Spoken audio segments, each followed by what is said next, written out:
जय मसीह। आजकल यो कोरोनाको जमानामा तपाईले एउटा शब्द बारम्बार सुन्नुहुन्छ अङ्ग्रेजीमा, त्यो चाहिँ हो इम्युनिटी। अनि त्यो शब्दलाई नेपालीमा हेर्दाखेरि के रहेछ भनेदेखि रोग प्रतिरोधक शक्ति।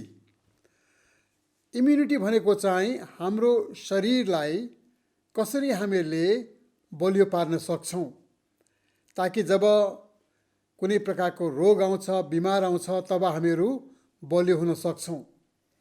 डाक्टरहरूको भनाइअनुसार हामीहरूले राम्रो खाना खायौँ, सन्तुलित आहार खायौँ, हामीहरूले व्यायाम गऱ्यौँ, अनि हामीहरूले तनाव बिनाको जीवन बितायौँ भनेदेखि हामीहरूको शरीरमा इम्युनिटी बढ्दछ, जसद्वारा हामीहरू रोगहरूको सामना गर्न सक्दछौँ।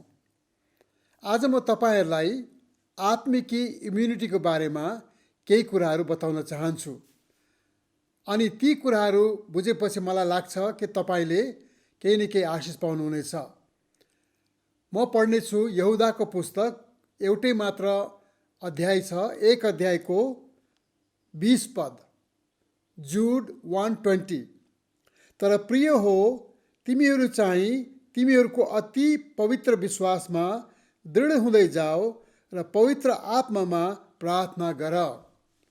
अङ्ग्रेजीमा के छ भनेदेखि build your self in most Holi faith. Build, बनाऊ।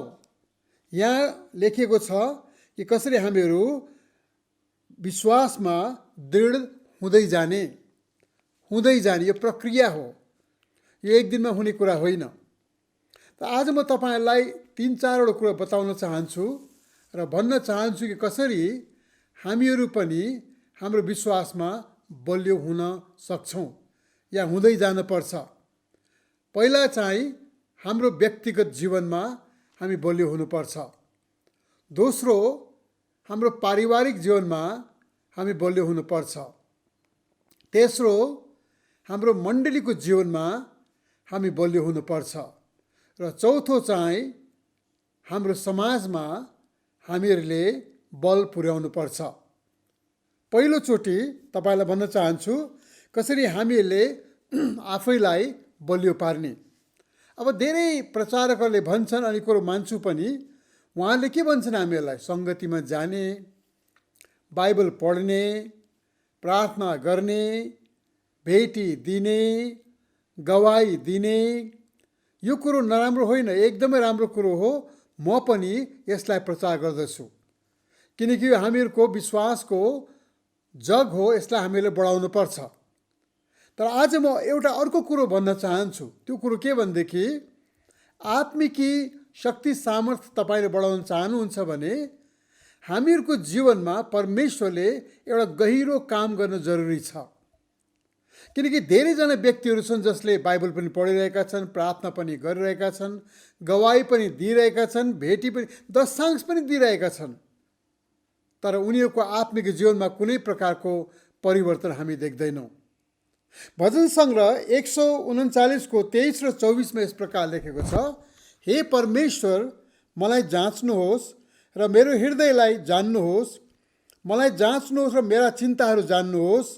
हेर्नुहोस् ममा कुनै खराब चाल छ कि, र मलाई अनन्तको मार्गमा डोर्याइदिनुहोस्। यहाँ तपाईँले के भन्न चाहन्छु भनेदेखि भजन सङ्ग्रह लेख्ने व्यक्तिले के भन्दछ?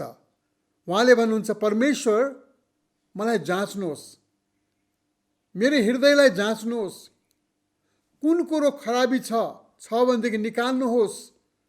अनि उहाँले त्यो भजन सङ्ग्रह लेख्ने मान्छेले परमेश्वरलाई के दिनुहुन्छ? अनुमति दिनुहुन्छ र भन्नुहुन्छ कि you have to check, you have to search my heart. तपाईँले हेरिदिनुहोस् मेरो हृदयलाई।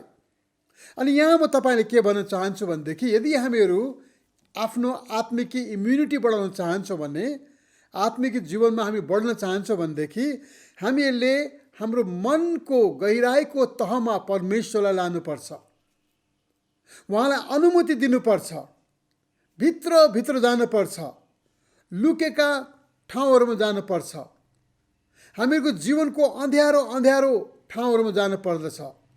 हामीहरूको जीवन भएको पापहरू जो कटकटिएको छ, वर्षौँदेखि ती पापहरूमा परमेश्वरलाई हामी लानु पर्दछ र परमेश्वरलाई भन्नुपर्दछ, परमेश्वर पिता तपाईँले जाँच्नुहोस् न, तपाईँले हेर्नुहोस् न, म बलियो बन्न चाहन्छु, तर मेरो पापहरूलाई लिकन म बलियो बन्न सक्दिनँ। मेरो डाहा र अपवित्रतालाई लिएर म बलियो बन्न सक्दिनँ। म रिस रागमा जीवन बिताएर म कहिले पनि बलियो बन्न सक्दिनँ। तपाईँले मलाई सहायता गर्नुहोस्। जब हामीले हामीलाई हेर्छौँ, आफूलाई हेर्छौँ, हामी के देख्छौँ? राम्रै देख्छौँ। कोही बेला प्रार्थना गर्दा हुँदै आफ्ना पापहरूको सम्झना हुन्छ, अलिकति हामी बढाल्छौँ, कसिङ गरेर होइन। तर जसरी गृहिणीले घरकोठा साफ गर्दाखेरि उहाँले बेला बेलामा के गर्नुहुन्छ? दराजहरू सार्नुहुन्छ, टेबलहरू सार्नुहुन्छ, खाटहरू सार्नुहुन्छ र ती पछाडि भएका कुराहरूलाई उनीहरूले निकाल्नुहुन्छ। कतिचोटि हाम्रो घरमा त्यस प्रकारले सफाइ हुँदाखेरि हामीहरू माकुरा, मरेका माकुरालाई देख्छौँ, मरेका चिजहरूलाई हामी देख्छौँ, कसिङ्गरहरूलाई देख्छौँ र हामी भन्छौँ कि ओहो कति थुप्रो कसिङ्गर रहेछ। तपाईँ र मेरो जीवनमा यदि हामी बलियो हुने हो भने हामीहरूको जीवनमा बाहिर भएको कसिङ्गरलाई हामीहरू फाल्छौँ। मलाई थाहा छ हाम्रो शिष्टाचार, हाम्रो आशिष, हाम्रो जयमसी यो सारो बाहिरका कुराहरू हुन्। तर परमेश्वरले चाहनुहुन्छ कि हामी भित्र गएर हामीले हाम्रो जीवनलाई चाहर्ने, हाम्रो जीवनलाई हेर्ने, हाम्रो जीवन भित्र लुकेका पापहरूलाई हेर्ने र भन्ने कि प्रभु तपाईँले मलाई जाँच्नुहोस्, तपाईँले मलाई पारख गर्नुहोस्, तपाईँले मलाई सहायता गर्नुहोस्, तपाईँले मलाई शुद्ध गर्नुहोस्। तपाईँको आत्मिक झाडु मेरो जीवनमा जहाँ मैले देखेको पनि छुइनँ त्यहाँ तपाईँले चलाउनुहोस्। अनि यदि हामी यस प्रकारले आफ्नो जीवनलाई जाँच्दछौँ दिन ब दिनको जीवनमा, तब परमेश्वरले हामीलाई धेरै आशिष दिनुहुन्छ। आज तपाईँले यो वचन सुनेपछि चुपचाप गएर कोठामा सोच्नुहोस्, ध्यान दिनुहोस् र परमेश्वरलाई भन्नुहोस् कि प्रभु मेरो कोठाको, हृदयको कोठाको पछाडिपट्टि केही गन्दगी छ कि, केही पाप्रा छ कि, केही कटकटिएको छ कि, केही कसिङ्गर छ कि, तपाईँले ती निकालिदिनुहोस् प्रभु। किनकि म इम्युनिटी बढाउन चाहन्छु, म आत्मिक रूपमा बलियो बन्न चाहन्छु, ताकि शारीरिक रूपमा म बलियो भए तापनि आत्मिक रूपमा अझ बलियो बन्न सकौँ र परमेश्वरको सारा काम गर्नको लागि म तयार बन्न सकौँ। दोस्रो कुरो हो परिवार। परिवार बलियो बनाउने। अनि परिवार यस्तो ठाउँ हो जहाँ हामीहरूको अङ्ग्रेजी भनिन्छ we can let our hairs down. भनाइको मतलब हामीहरू त्यहाँ त्यस प्रकारको व्यवहार गर्छौँ जुन एकदमै स्वाभाविक व्यवहार हुन्छ। त्यहाँ कुनै प्रकारको लोकाचारी हुँदैन। रिस उठ्यो भने रिस उठ्यो, हाँस्नु मन परेमा हाँस्यो, जे भन्न पाए पनि हामी भन्यौँ। अनि यस प्रकारले हामीहरू हाम्रो जीवन बिताउँदछौँ। यो कोरोना कालको समयमा तपाईँहरूमध्ये सायद धेरैजना आफ्ना आफ्ना घरमा रहनुभएको होला। तपाईँको यदि सानो कोठा छ भनेदेखि, दुईवटा कोठा छ भनेदेखि 4-5 जना तपाईँहरू त्यसै ठाउँमा बसिरहनु भएको छ, रात दिन बसिरहनु भएको छ। यदि तपाईँको बडे कोठाहरू छन् भनेदेखि आफ्नो आफ्नो बेडरुममा आफ्ना आफ्ना छोराछोरीहरू, बुहारीहरू गएर बस्छन् अनि खाने बेला मात्र, भेट्ने बेला मात्र आउँछन्, त्यो अलग कुरा हो। तर हामीहरू जब एक्लो एउटै कोठामा सानो ठाउँमा हामी बसिरहेका हुन्छौँ, रात दिन बसिरहेका हुन्छौँ, परिवारमा कुन प्रकारले आफ्नो जीवन बिताउने हामीले याद गर्नुपर्दछ। कुनै परिवार पनि पुरा प्रकारले सिद्ध हुँदैन। पास्टरको परिवार पनि सिद्ध हुँदैन। बडे सन्तका परिवारहरू पनि सिद्ध हुँदैनन्। तर सिद्धतातर्फ हामीहरू जानुपर्दछ। परिवारमा हामीले परिवारको मर्यादालाई राख्नु पर्दछ। बाबुआमालाई इज्जत गर्नु, बाबुआमाको इज्जत गर्नु हाम्रो नानीहरूले सिक्नु पर्दछ। बाबुआमाले नानीहरूको कुरा सुन्नु, उनीहरूको मर्का बुझ्नु, उनीहरूको शिकायत छ भनेदेखि, गुनासो छ भनेदेखि त्यो गुनासो के हो बुझ्नु र त्यसको हल निकाल्नु बाबुआमाको काम हुँदछ। यस प्रकारले हामीले परिवारलाई बलियो बनाउन हामीलाई एकदमै जरुरी छ। हामी देख्दछौँ धेरैचोटि मण्डली कमजोर हुन्छ किनकि परिवार कमजोर छ। परिवार जब बलियो हुन्छ मण्डली पनि बलियो हुँदछ, किनकि परिवारको सारा असल कुरा मण्डलीमा हामी लिएर आउँदछौँ यदि हाम्रो परिवार बलियो हुँदछ। यसकारण तपाईँले यो नभन्नुहोस् कि अर्को बलियो होस् न, मलाई किन हुनु पर्यो, म यस्तै बस्छु, होइन।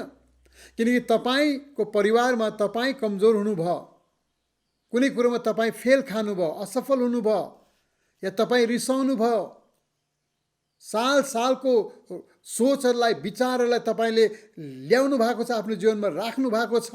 अनि कोही कोही बेलामा के हुन्छ भने ती सारा कुराहरू विस्फोटन हुँदछ, पड्कन्दछ, अनि पुरा परिवारमा अशान्ति हामीहरू ल्याउँदछौँ। मेरो भाइ बहिनीहरू, आउँदो समयमा हामीहरू परमेश्वरलाई प्रार्थना गरौँ, हाम्रो परिवारहरू सिद्ध परिवार नभए तापनि सिद्धतातर्फ गएको परिवार बनोस्। कुनै भाइले, कुनै आमाले, कुनै बुवाले खराबी गरेको छ भने माफ दिनुहोस्। कुनै छोराछोरीले खराबी गरेको छ भनेदेखि उनीहरूलाई क्षमा गरिदिनुहोस्। अनि उनीहरूलाई सहायता गर्नुहोस्, उनीहरूलाई मद्दत गर्नुहोस्, उनीहरूलाई अगाडि बढ्नको लागि तपाईँले कोसिस गर्नुहोस्। किनकि जति तपाईँ बलियो हुनुहुन्छ त्यति तपाईँको परिवार बलियो हुन्छ।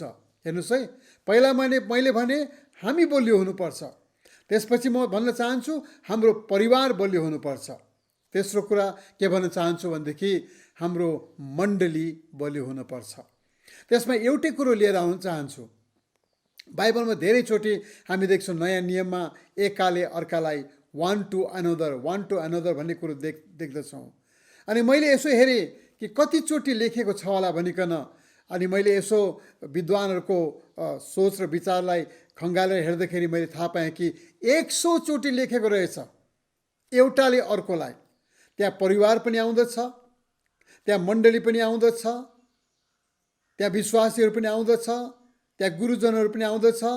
हामीले एउटाले अर्कोलाई के गर्नुपर्छ, हामीले स्ट्रङ बनाउनुपर्छ, हामीले बलियो बनाउनुपर्छ। कसरी बलियो बनाउनु त?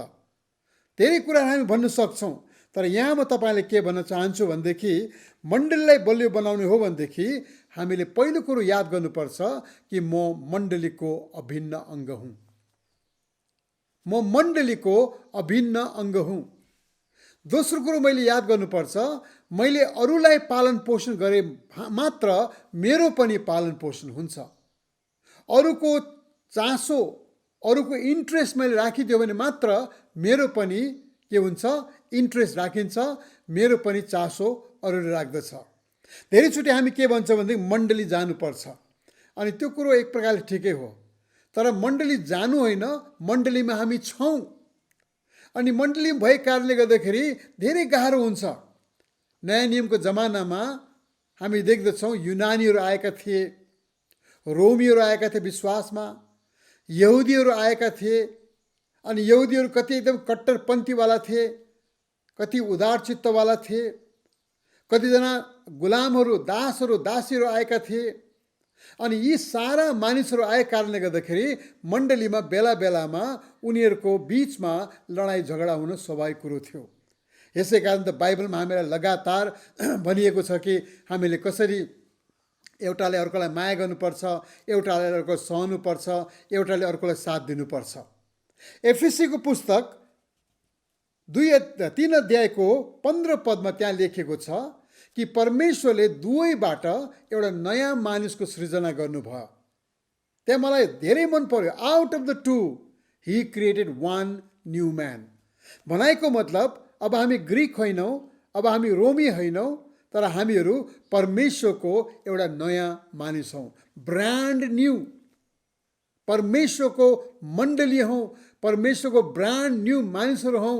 अनि परमेश्वरले हामीहरूको आफ्नो आफ्नो पहिचान समाजमा भए तापनि, परिवारमा भए तापनि, जब हामी प्रभु यीशु मसीहमा सङ्गति गर्न आउँछौँ, जब हामी चर्चको बारेमा सोच्दछौँ, हाम्रो आफ्नो आफ्नो पहिचान उता गयो।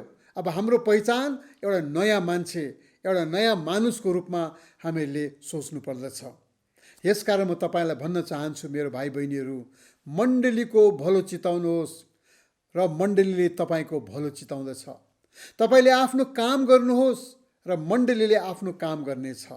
कतिचोटि हामी बाइबलमा देख्छौँ नि के गर्नुपर्ने मण्डलीका भाइ बहिनीहरूले। मैले एउटा कुरो याद गरेको छु कि मण्डलीमा कसैलाई पनि तिम्रो यो अधिकार है भनिकन भनिएको छैन, कसैलाई पनि भनिएको छैन।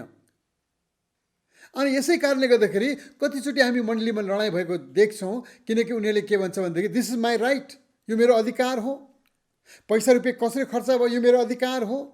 पास्टरले के गर्दैछ यो मेरो अधिकार हो। मण्डलीमा क्रियाकलापमा मेरो अधिकार हो। तपाईँको अधिकार केही पनि छैन, तपाईँको सौभाग्य छ। जब तपाईँको सौभाग्य छ, तपाईँको जिम्मेवारी छ, त्यो जिम्मेवारीलाई तपाईँले पुरा गर्नुपर्ने छ। बाइबलमा हामी त्यही कुरो देख्दछौँ। हाम्रो शरीर हेर्नुहोस् न, यो शरीरले कहिले पनि भन्दैन कि दिस इज माई राइट, यो मेरो अधिकार हो भनेकन हातले भन्दैन, आँखाले भन्दैन, होइन, मुखले भन्दैन। सबैले के भन्छ? यो मेरो जिम्मेवारी हो। हातले आफ्नो जिम्मेवारी गर्छ, आँखाले आफ्नो जिम्मेवारी गर्छ, मुखले आफ्नो जिम्मेवारी गर्छ।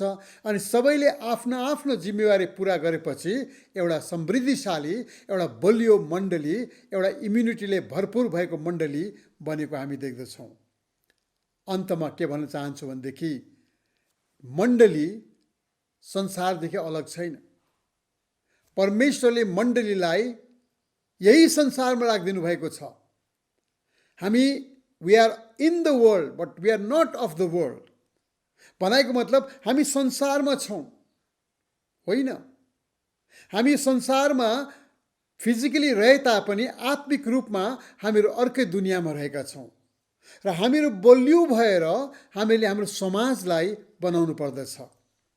तपाईँले याद गर्नुभयो पहिले के गर्नुपर्ने रहेछ? मैले आफूलाई बलियो बनाउनु पर्ने रहेछ। त्यसपछि मैले मेरो परिवारलाई बलियो बनाउनु पर्ने रहेछ। बाबुले मात्र होइन, आमाले मात्र होइन, एकाअर्काले कन्ट्रिब्युटिङ, एकाअर्काले आफ्नो आफ्नो दान दिएर, आफ्नो आफ्नो भूमिका खेलेर एउटा परिवार बलियो बन्दछ। त्यसपछि परिवार बलियो बलियो बनेपछि हामी के देख्दछौँ? मण्डली बलियो हुँदछ। अनि मण्डली बलियो भएपछि हामी के देख्दछौँ? समाजलाई हामी बलियो बनाउन सक्छौँ। यसै कारण त प्रभु यीशु मसीहले भन्नुभयो नि, उहाँले के भन्नुभयो? एउटाले अर्कोलाई प्रेम गर, किनकि त्यो प्रेमको आधार मात्र, त्यो सेवाको भावनाको आधार मात्र जब तपाईँको मण्डलीमा, तपाईँको व्यक्तिगत जीवनमा परमेश्वरको प्रेम छ, परिवारमा प्रेम छ भनेदेखि, मण्डलीमा प्रेम छ भनेदेखि त्यो प्रेम यति साह्रो हुन्छ हाम्रो जीवनमा, भनौँ कि एकदमै नदी जस्तो हुन्छ। अनि हामीले कन्टेन गर्न सक्दैनौँ, त्यो प्रेमलाई हामी नियन्त्रण गर्न सक्दैनौँ, त्यो प्रेमलाई हामी बाँध्न सक्दैनौँ, त्यसलाई हामीहरू कुनै प्रकारले के गर्न सक्दैनौँ। त्यो प्रेम चाहिँ आफसे आप हाम्रो समाजमा बगेर जाँदछ। यसै कारण त कुनै पनि मण्डलीले भन्दैन कि हाम्रो मण्डली ठिक छ, समाज जतासुकै जाओस्, होइन। आजकल यो जमाना आएको छ मेरो भाइ बहिनीहरू, जब एकाअर्कालाई खाँचो परेको छ। संस्थाहरू छन्, उनीहरूले बडे बडे काम गर्दछन्, उनीहरूको बजेट पनि बडे बडे हुन्छन्, हामी त्यो गर्न सक्दैनौँ। तर संस्था सबै ठाउँमा छैन। याद गर्नुहोस्, वर्ल्ड भिजन भन्छ होइन, टियर फन्ड भन्छन्, बडे बडे संस्था, नेपालमा पनि संस्थाहरू छन्। ती संस्थाहरूले केही ठाउँ मात्र काम गर्न सक्छन्, त्यो उनीहरूको आफ्नै ठाउँमा छ। तर मण्डली चाहिँ गाउँ गाउँमा, टोल टोलमा आज मण्डली छ। सानो होला ठुलो होला, हामी छौँ।